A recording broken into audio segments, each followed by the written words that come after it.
जून 2023 में आम आदमी पार्टी के सांसद संजय सिंह ने राज्यसभा में एक सवाल पूछा, जिसके जवाब में विदेश राज्य मंत्री बी मुरलीधरन ने बताया कि 5 सालों में प्रधानमंत्री की विदेश यात्रा पर 2 अरब 54 करोड़ 87 लाख 1,373 रुपये खर्च हुए हैं, यानी हर साल लगभग 50 करोड़ रुपए।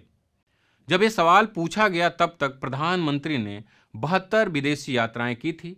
उसके बाद 3 और यात्रा की, यानी कुल मिलाकर 2014 से अब तक पीएम मोदी 75 बार विदेशी यात्रा कर चुके हैं। बता दें कि वो एक बार में कई देशों की यात्रा करते हैं। विदेशी यात्राओं के लिए जाने जाने वाले प्रधानमंत्री नरेंद्र मोदी ने इस साल 6 यात्राएं की है, जिसमें वो Japan, Papua New Guinea, Australia, America, मिस्र, फ्रांस, दक्षिण अफ्रीका, ग्रीस और इंडोनेशिया में एक एक बार गए तो 2 बार संयुक्त अरब अमीरात यानी यूएई की यात्रा की। हालांकि उनकी सबसे ज्यादा चर्चा उस जगह के प्रमुख के साथ हुई जहां वो इस बार गए ही नहीं। हम बात कर रहे हैं इटली की प्रधानमंत्री जियोर्जिया मेलोनी की। पीएम मोदी और मेलोनी की इस साल 3 बार मुलाकात हुई। मार्च में वो खुद भारत की यात्रा पे आई थी। उसके बाद सितंबर में दिल्ली में आयोजित G20 सम्मेलन में भारत आईं, जहां से इंस्टाग्राम और अन्य सोशल मीडिया के कारीगरों ने उनको पीएम मोदी से जोड़कर वीडियो बनाना शुरू कर दिया।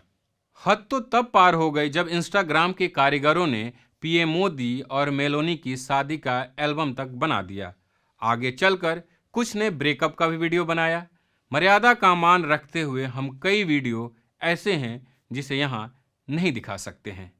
पीएम मोदी की मेलोनी से तीसरी मुलाकात COP28 की बैठक के दौरान हुई। तब तक इनके और पीएम मोदी से जुड़ा हैशटैग मेलोडी काफी चर्चित हो गया था। इसे और मशहूर करने में खाद पानी का काम किया प्रधानमंत्री मेलोनी का एक ट्वीट। दरअसल उन्होंने COP28 के दौरान पीएम मोदी के साथ अपनी एक सेल्फी साझा कर हैशटैग लगाया मेलोडी। इसके साथ ही इंस्टाग्राम और ट्विटर के कारीगरों की करतूत को अंतर्राष्ट्रीय मान्यता मिल गई। फिर क्या था, कंटेंट क्रिएटर के दिन बहुर गए, धड़ाधड़ वीडियो इस पर बनने लगे। हालांकि इन इंस्टाग्राम के पोस्ट से विदेश नीति को क्या फायदा हुआ नहीं मालूम, लेकिन आम भारतीयों में जरूर यह मैसेज गया कि दुनिया में भारत की स्थिति मजबूत हो गई है। छत्तीसगढ़ के सुदूर ग्रामीण इलाके में मिले एक आदिवासी युवक ने मुझे बताया कि भारत आज इतना ताकतवर हो गया है कि युद्ध रुकवा देता है। जब मैंने पूछा कि कौन सा युद्ध, तो उसने यूक्रेन और रूस युद्ध का जिक्र किया और अपनी बात को पुख्ता करते हुए 1-2 वीडियो दिखाए। हालांकि सच तो यह है कि विदेश मंत्रालय ने खुद ही युद्ध रुकवाने के दावे से इनकार किया था। विदेश मंत्रालय के इनकार के बावजूद भाजपा नेता चुनावी भाषणों में विदेश में भारत के बढ़ते दबदबे की कहानी कहते हुए युद्ध रुकवाने की घटना का जिक्र जरूर करते हैं, और इस झूठ को खाद पानी देने का काम करते हैं हमारे टीवी चैनल्स। दुनिया की अर्थव्यवस्था चौपट होती जा रही है।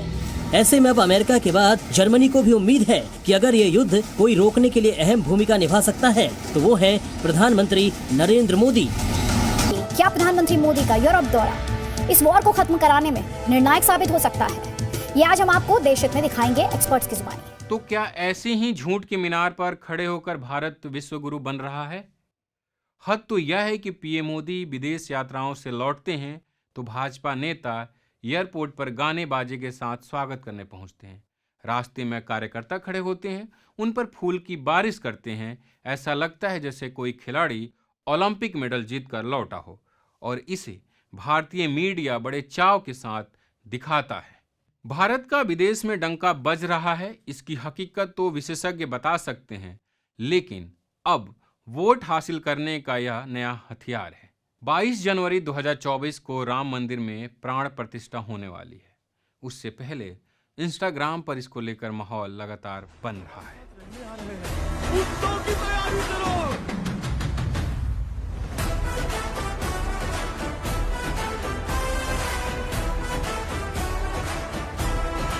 हमें 1 जनवरी का नहीं 22 जनवरी का इंतजार है। वही हमारे सब कुछ, वही हमारा नया साल है। कमेंट में लिखो जय श्री राम।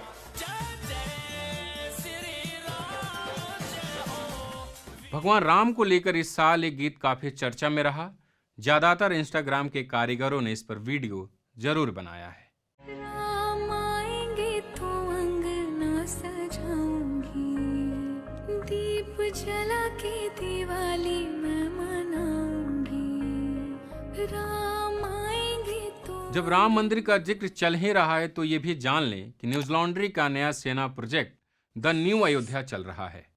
मैं यानी बसंत कुमार और श्वेता देसाई अयोध्या में हो रहे बदलाव पर रिपोर्ट करने जा रहे हैं।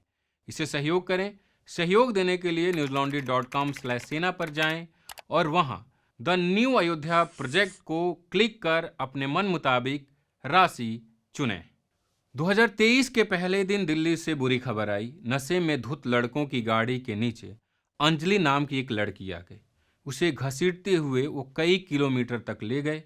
आखिरकार अंजलि की मौत हो गई। जनवरी की ही 21 तारीख को एक और बड़ी खबर आई। सुबह सुबह भारत के 3 अंतर्राष्ट्रीय पदक विजेता पहलवान जंतर मंतर पर प्रदर्शन करने के लिए बैठ गए।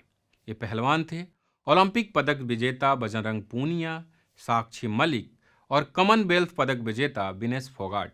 यह सबको हैरान करने वाली खबर थी। महिला पहलवानों ने तत्कालीन कुश्ती महासंघ के अध्यक्ष और बाहुबली बीजेपी सांसद बृजभूषण शरण सिंह पर सेक्सुअल हरासमेंट का आरोप लगाया। बीच बचाव में खेल मंत्रालय आया। आश्वासन के बाद खिलाड़ी वापस चले गए। आश्वासन पूरा नहीं हुआ। ये खिलाड़ी फिर अप्रैल में सड़कों पर आ गए। फिर वहीं सरकारी परंपरा आश्वासन मिला। जैसे जैसे साल बीता और दिसंबर का महीना आया, इस महीने कुश्ती महासंघ का चुनाव हुआ।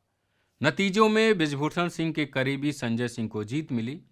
सिंह के लोगों और खुद उन्होंने कहा, दबदबा था, है और रहेगा, यह तो भगवान की देन है। एक बार फिर इन खिलाड़ियों ने अपनी नाराजगी दर्ज करानी शुरू की। साक्षी मलिक ने प्रेस कॉन्फ्रेंस के दौरान ही कुश्ती छोड़ने का ऐलान कर दिया। अगले दिन बजरंग पूनिया ने अपना पद्मश्री वापस कर दिया।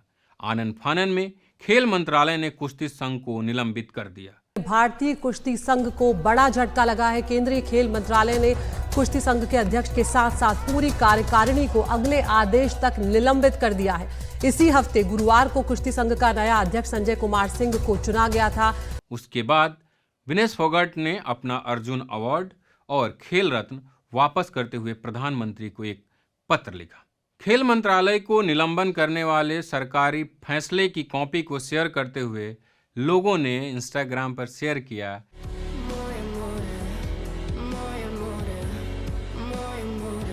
क्विंट ने अपनी एक स्टोरी में बताया कि मोए मोए गाना सर्बियाई गायक गीतकार तिया डोरा के 2003 के गीत डेजानम के कोरस से आया है।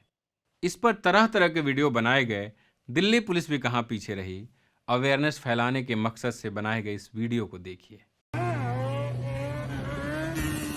Hey, y'all, come look at this.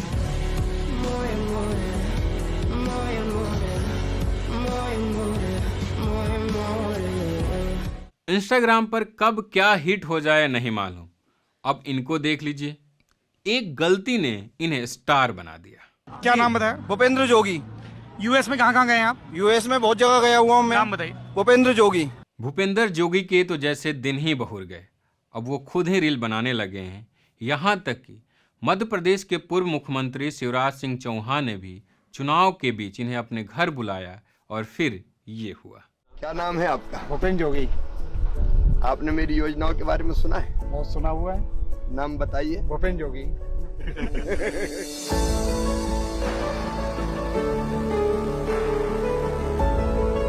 धन्यवाद आपका। इस चुनाव में शिवराज सिंह चौहान ने इंस्टाग्राम इन्फ्लुएंसर का जमकर फायदा उठाया। इसके लिए उन्हें पैसे भी दिए गए। इसके लिए एक इन्फ्लुएंसर को 2 से 10 मिनट के 3 वीडियो बनाने थे।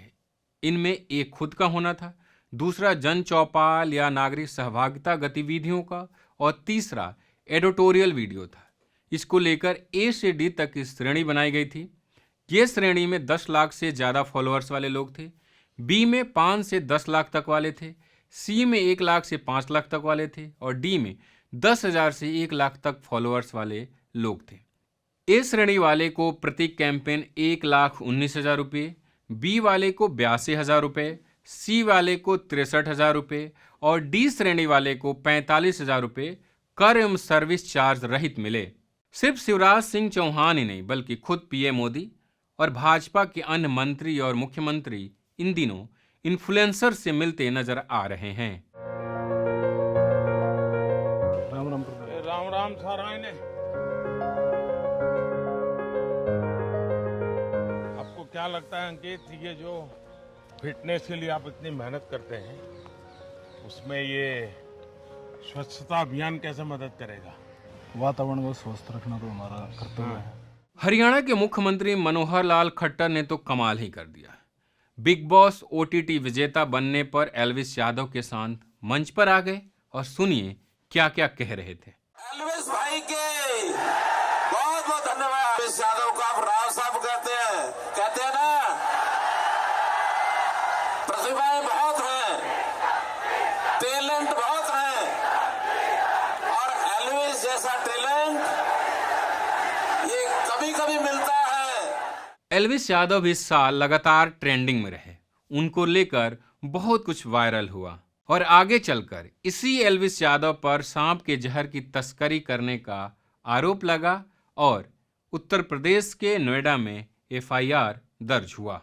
5 कोबरा और कुछ पॉइजन भी बरामद हुआ है। एल्विस यादव को सप्लाई करते थे ये स्नेक पॉइजन बताया जा रहा है और एक एनजीओ ने स्टिंग कर पुलिस को इस बात की शिकायत की थी। तो जैसे आपने देखा कि सोशल मीडिया के ये कारीगर सिर्फ हंसा नहीं रहे बल्कि देश की राजनीति की दिशा बदलने में भी भूमिका निभा रहे हैं। 2024 का लोकसभा चुनाव करीब है, ये कारीगर और भी करतब दिखाएंगे और आखिर नेता इस प्लेटफॉर्म को क्यों न चुने। स्टेटिस्टा के आंकड़ों के मुताबिक जनवरी 2023 तक इंस्टाग्राम के 229 मिलियन दर्शक भारत में है। इसके बाद अमेरिका है जहां 143 मिलियन दर्शक है। जनवरी से दिसंबर के बीच ये आंकड़ा काफी आगे बढ़ गया होगा। इंस्टाग्राम रील्स कमाई का एक नया माध्यम है और इसके कारीगर इन दिनों ऐसे ऐसे रील्स बना रहे हैं जिसे देखकर दिल कहता है कोई तो हद होगी ना। पानी पानी पानी पानी पानी पानी पानी पानी अंकल जी मुझे पानी पिला दीजिए, मेरा गला सूख रहा है। मैं जानता हूँ जो पानी से नहाएगा वो लिबास बदलेगा, जो पसीने से नहाएगा वो एक दिन इतिहास बदलेगा। यही उम्र है मेरे भाई, प्यार कर पर पैसे से।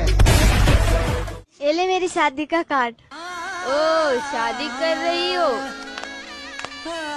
वो भी मेरे बॉयफ्रेंड के साथ। हाँ बेबी मैं बारात लेके आ गया हूँ। बारात रही, शादी नहीं कर रही है क्यों? तो भैया रील्स का जमाना है, लेकिन आपको इत्मीनान से खबर देखनी है तो न्यूज़ लॉन्ड्री पर आना पड़ेगा। हम यहाँ किसी तरह के दबाव के बगैर सच आप तक लाते हैं, किसी से विज्ञापन भी नहीं लेते, आपके सहयोग से काम करते हैं। तो नए साल पर एक नया काम कीजिए। अगर न्यूज़ लॉन्ड्री को सब्सक्राइब नहीं किए हैं तो तुरंत कीजिए। इसके लिए करना क्या है, आपको newslaundry.com/subscription पर जाना है और मात्र 300 रुपये खर्च करने हैं और इसके बदले आप क्या पाएंगे? Podcast, in depth ground reports और सबसे बड़ी चीज़ स्वतंत्र और बेखौफ पत्रकारिता। तो आज ही सब्सक्राइब कीजिए और गर्व से कहिए मेरे खर्च पर आज़ाद हैं खबरें।